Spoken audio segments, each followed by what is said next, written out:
Hello, my name is Richard Lang, and I'd like to welcome you to AEROPS and our new YouTube channel. In our first episode, we're going to talk to some highly experienced UAP investigators who have had up-close and personal experiences with this phenomena in both New York and in New Jersey. And they're going to share with you what their experience was in some of their instrumentation readings that were taken.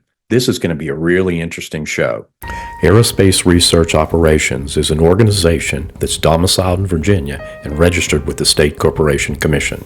Also known by the acronym AEROPS, which is a scientific research cooperative that's focused on unidentified anomalous phenomena and the associated high strangeness and paranormal effects that typically result after an encounter. Our first guest today is one of our own team members from AEROPS. His name is Joe DiEduardo. He's a senior operations officer and a UAP investigator. Joe's background, he's a retired law enforcement officer after serving 26 years with the Cape May Sheriff's Office in New Jersey. He was a certified police instructor and field training officer, and he's attended the FBI schools for various things, including interview, interrogation, and analysis. Joe's a very experienced UAP investigator. He's a MUFON certified field investigator. He served with MUFON as a state section director in New Jersey and also served as the Midwest CMS director. Joe's an expert in analyzing witness sighting report databases. In 2009, Joe worked with the Bass MUFON SIP project that was managed by me, and it was facilitated at Bigelow Aerospace and operated and was funded by the Defense Intelligence Agency through the Advanced Aerospace Weapons System Applications Program, OSAP, and it was run through the Pentagon. Joe led the team that analyzed the incoming sighting reports and authenticated witness information and vetted cases for investigation. We're still really good friends, so welcome, Joe. So good to see you again, Joe. How's it going, Richard? Good, good. I was, first thing I want to do is thank you for taking the time to do this. And also, I wanted to welcome you as part of the Aerospace Operations Team to be one of our investigators and operations people. And we're like really honored to have you on here. And I've already read your credentials and your background. And as indicated, we worked together during the Bass MUFON project. And yes, sir. I'm back in the saddle again. Yep, and we've been friends ever since. So that's a yeah, we have been. Yeah. So that was one of the great takeaways of that project. That's for sure.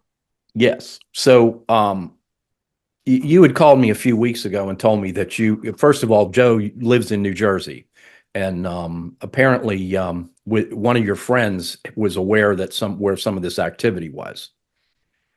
Yes, it lived up in the Medford area. Okay, so you and your friend decided to go up and check it out.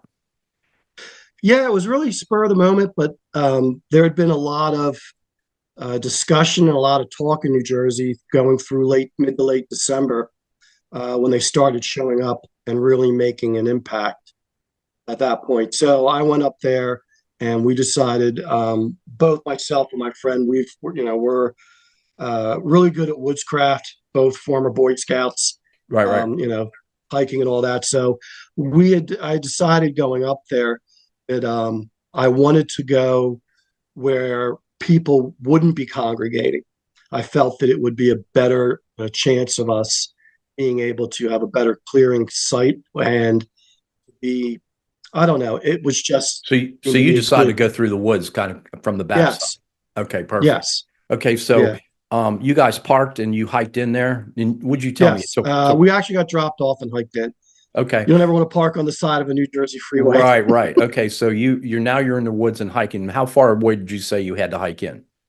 A little over a mile, like a mile and a half in and around there. And then we felt at that point that the canopy over us was thick enough and sparse enough that we would be able to get a pretty good view of the sky at that. So when you say a canopy, you're talking about trees and vegetation. It's kind of like this, and you're kind of looking out through it. Okay, I got you. Yes, this is a deciduous pine tree forest. As a matter of fact, they're called pitch pines, to be specific, and their canopy starts high up. There aren't a lot of branches lower on them. Cool. And so this is about a little after 10 at night, so it's dark. Yes. Okay. Yes. And when you guys hiked in, you told me that you tied some glow sticks to trees so you could basically Yes, find your way back to your using pickup yes line. using paracord. It's an old trick, but it works. And When we got ask, in tell there, me, we wanted to make sure we could get back out. instead of using a GPS, why'd you use the glow sticks? Well, there's always a chance when you're out doing these things Yeah, that either a compass will start spinning and you're not going to get any true direction, or GPS batteries getting drained. yeah. So we really just went old school with it, just to be sure, no matter what, that we had a way to get back out. I mean, that's what, you can tell this guy's an experienced investigator, so he knew to do that, because that's exactly Now, what would yes, happen. Your GPS would quit working. So anyway, so you guys got in there and you had a tri-field meter with you. And also you had yourself an iPhone 13. And yes. so when you got there, how many of them were? How many were there? How many drones were there Well, when reported? we first got there, we probably spent the better part of about a half hour or so there. We could see them, some lights that looked like they could be them in the distance, but at that point, then we started seeing three of them. It would have been one to my left and one to my right. I know it's gonna be backwards on the camera, people Right, that's seeing right. it, but and then we saw one in the middle. They were traveling slowly. All three of them would stop at the same time and then begin coming, moving again. Um, and they stayed coming in our direction. So when they came over, the two on the left and the right, they were further apart. They were closer to maybe 100 yards away from us to our flanks. The Mhm. one that was in the middle, just by luck, happened to come just about right over us. Wow. And that's when we got a pretty decent look at the strobes where they were positioned. Um, Well, tell I me, don't remember any sound but a humming sound, but that's about it. so you could hear some kind of humming sound, Yes, very low but there was level no at that point. whooshing or propeller noise or anything like that. I didn't hear any of that. Um, I will add that I think I would have heard it if it was active. In my sighting that I had years ago, um, it almost felt like somebody put a glass jar over me at that point, and everything Right. went quiet. And there were Yeah. geese around at that time. I can't rule that out, but on the same token, I did hear other things going on, so it wasn't that effect Okay, so that you I could hear the experienced this crickets time. chirping or something, for example. Yeah, okay. Hmm. And but other than a humming sound, there was nothing coming out of that. What No, did it look like? no. It was kind of like elongated shoebox, very flat on the sides. Uh, the depth of it was long, and lengthwise it was long, but the sides weren't very thick. They were flat. So it was kind of like elongated rectangle in the shape of a Yes, shoebox. yes, very Okay. much so. How big was it? Um, like a Hyundai Elantra size, A car. Volkswagen Beetle-ish size. Yeah. Mhm. Okay. And Yeah, it was definitely bigger than they were definitely bigger than I would think a non-professional drone person with a yeah, drone. right, Like right. I have a drone, and it way smaller than that. Wait, okay. So it was at least as big as a car. Yes, Okay. And did you were talking about lights? What were the lights like on it? they were multicolored. There were greens, there were yellows. They would strobe at times. Mm. Um, Not super fast, but fast enough where um, it really kind of blurred out what was going on around those lights for shape. And like I said, we saw it at pretty close rate. We weren't underneath it, but when it came up, um, the strobes weren't always on, but they were fast enough when they would go on that it did make it difficult for us to see it. I did And take naturally, your pictures. camera probably didn't focus on it too good either. Yeah, all I got were it got was just blurry strobes Okay. on it, and I did the quick pictures where you get like 7 or 8 when you hold Hmm. it down, and then I tried doing just regular photos, night set on night setting, and Right. but just the lighting was too much So for that to handle. what all you said that there were so if I'm picturing this shoebox up there, what you said that there was colored lights on it too? Yes, a greenish and yellowish. And were they on Like the same strobing. place where the strobes were, or how was the lights configured? They were configured towards the back end Okay. of it and up towards the forward end of it. And then the strobes And were in the middle, like? yes, Okay. but I'm making a conjecture there because when they did go on, I can't, my opinion is they were separate, but I cannot be 100% sure of that because there was a distance, there was a canopy. So whether they were actually something in between there, it wasn't lighting that I could see. It did look like they were different sets of lights. Gotcha. So then you told me that it got kind of close to you.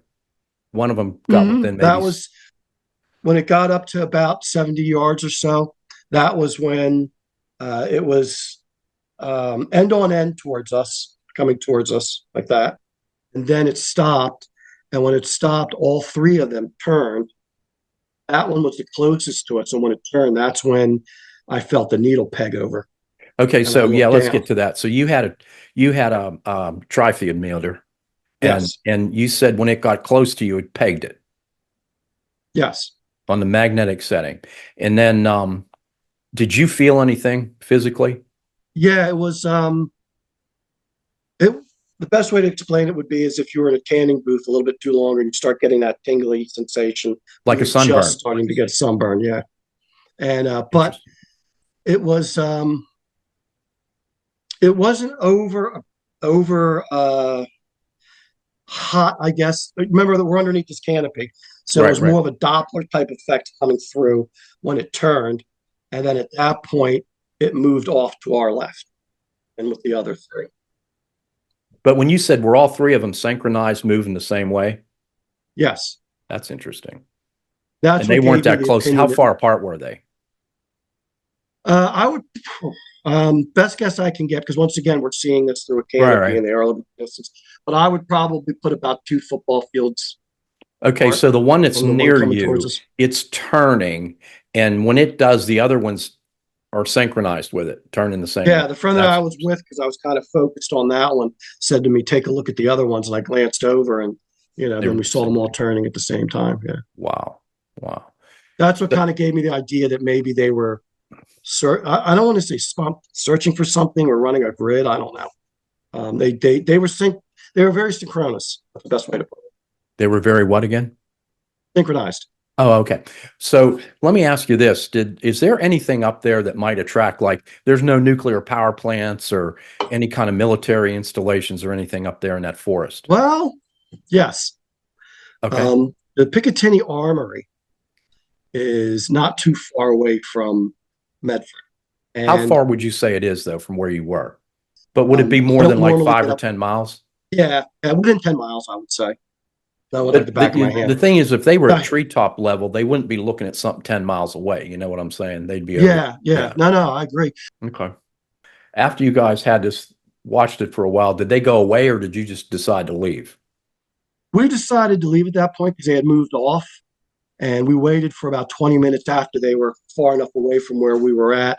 It is January in New Jersey, so it was cold that night. We were bundled up, but it was like it was time to go home and have a beer. But it was an interesting site. Like I said, at this point, I can't say one way or the other. It could be something of non-human origin. Well, listen, Joe, I really appreciate you taking the time to come on here with me. We're going to interview the Tedesco brothers next, and they had sightings up there in New York off the coast, and I think you're going to see that some of the stuff you talked about is the same kind of thing they're seeing as well. And thanks for coming on. Absolutely, Richard, anytime. Please check out our website at AEROPS.site. You'll be able to find current posts, new information, and a list of advisory board members.